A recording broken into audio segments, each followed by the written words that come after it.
इस चुनावी सभा की अध्यक्षता कर रहे आदरणीय अध्यक्ष जी,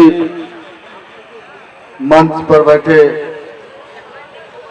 आपके विधानसभा के प्रत्याशी इंजीनियर सौरभ निषाद जी, और हमारे साथ आपके बीच में लखनऊ से चल करके आए आदरणीय परम श्रद्धेय डॉक्टर पीसी कुरील साहब, मंच पर बैठे जलालपुर के वीआईपी पार्टी के प्रत्याशी नीतीश पांडे जी, और आलापुर से प्रत्याशी रही प्रेमलता जी, मंच पर बैठे सभी हमारे सम्मानित साथियों, हमारे राम प्यारे भाई संमिता जी, और सामने बैठे हमारे सभी नौजवान दोस्तों, माताओं, बुजुर्गों, प्यारे बच्चों, आज ये चुनावी जनसभा है। आप लोग अपने प्रत्याशी को जिताने के लिए अपने राष्ट्रीय अध्यक्ष माननीय मुकेश सहनी जी को सुनने के लिए आए हैं। आज आजमगढ़ में ही नहीं, पूर्वांचल में ही नहीं, पूरे उत्तर प्रदेश में भारतीय जनता पार्टी, समाजवादी पार्टी और बहुजन समाजवादी पार्टी का जो है खेल बिगड़ चुका है। पूरे उत्तर प्रदेश में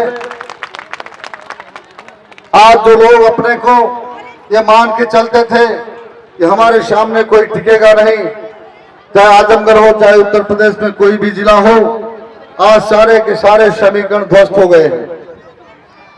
मैं आप लोगों से मात्र सिर्फ एक ही अपील करूंगा, क्योंकि समय कम है। अभी आपके राष्ट्रीय अध्यक्ष जी आएंगे, उनकी बातों को आप सुनेंगे। राष्ट्रीय अध्यक्ष जी का जो इशारा है कि हमारे देश के अंदर जो हमारे दबे पिछड़े समाज के लोग, दबे कुचले वंचित समाज के लोग, जिनको हक और अधिकार नहीं मिला है, चाहे वह निषाद समाज के हो, चाहे अन्य पिछड़े समाज के लोग हों, उनके हक और हिस्से, उनकी भागीदारी लेने के लिए उन्होंने वीआईपी पार्टी का निर्माण किया। और साथियों, ये वीआईपी पार्टी जो है, आप जानते हैं कि बिहार में, जहां बिहार में जो है सामंतवादी लोग जिनका अखाड़ा हुआ करता था, आज वहां जो है वहां ऐसी सरकारें बनी है।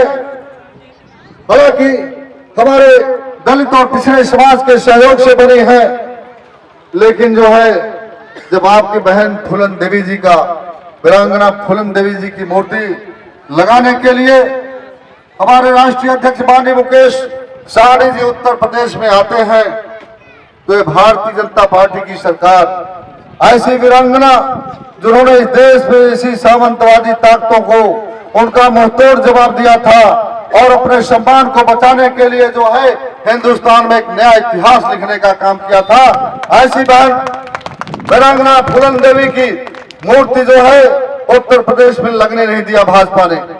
भाजपा की सरकार ने, ऐसी सरकार को हमें उखाड़ फेंकना है। और इसलिए यह कि भारतीय जनता पार्टी की जो है हमारे दलितों और पिछड़े समाज के लोगों का वोट लेकर के जो है हमारे हक और अधिकार पर कब्जा कर रही है। अभी आपके उत्तर प्रदेश में देखिए, 69,000 की जो है, 59,000 की जो भर्ती थी टीचर्स की जो है, उसमें घपला कर दिया। हमारे दलितों और पिछड़ों के आरक्षण को लूटा है, और पूरे उत्तर प्रदेश में जो है सरकार ने कबूल भी किया ये गलती हुई है, कोर्ट ने भी इसको माना है। इसलिए हम कहना चाहते हैं कि पहले भारतीय जनता पार्टी को जो है उत्तर प्रदेश में खत्म करना है। अगर भारतीय जनता पार्टी उत्तर प्रदेश में खत्म नहीं हुई तो हमारे दलितों और पिछड़ों, अन्य पिछड़े समाज के लोगों के नौजवानों को न नौकरी मिलेगी, न उनको हक और अधिकार मिलेगा। इसलिए मैं आपसे कहना चाहता हूँ, यह अवसर जो आपको मिला है, अभी तो हमारे मुकेश सहनी ने पहली बार उत्तर प्रदेश में अपनी पार्टी ला रहे हैं। और अतरौलिया की बात तो मैं जानता हूं, अतरौलिया में भी सामंतवाद है।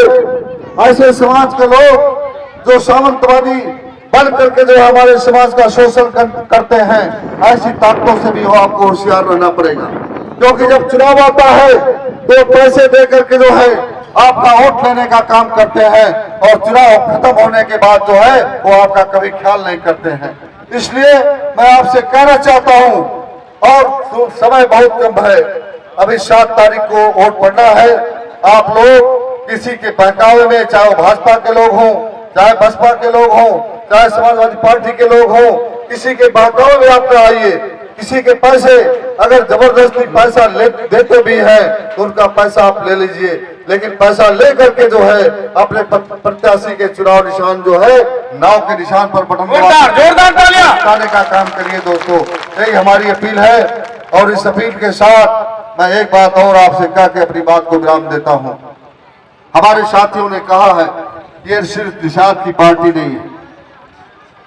हमारे माननीय मुकेश सहनी जी ने कहा है हम देश के अंदर जो है दलित और पिछड़े समाज के लोग, इस देश में जिसकी 75% आबादी है, 15 और 75 की लड़ाई है, 15% के लोग हमारे आपके वोटों को लेकर के जो है वो देश की गद्दी पर, दिल्ली की गद्दी पर कब्जा किए हैं।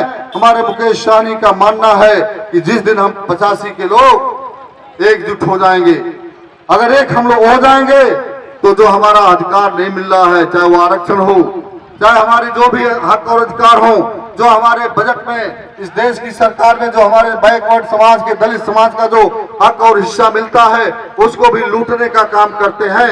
यदि हमारी सरकार होगी तो दिल्ली में, यदि हमारी सरकार होगी तो हमारा आरक्षण भी मिलेगा, हमारी लूट भी बंद होगी। इसलिए मैं आपसे कहना चाहता हूँ ये हम लोग 85% के लोग जो दलित और पिछड़े समाज के लोग हैं, कोरी, कुहार, लोहार, बढ़ई, चौहान, चौरसिया, आज जो भी समाज के लोग हैं, हम लोग निषाद के साथ साथ यादव, कुर्मी, कहार जो भी हैं, हम लोग एक हैं। हम लोग इस देश के मूल निवासी हैं। हमको देश में टुकड़े टुकड़े करके जो है हमें बांट करके जो है दिल्ली की गद्दी पर कब्जा किया गया है।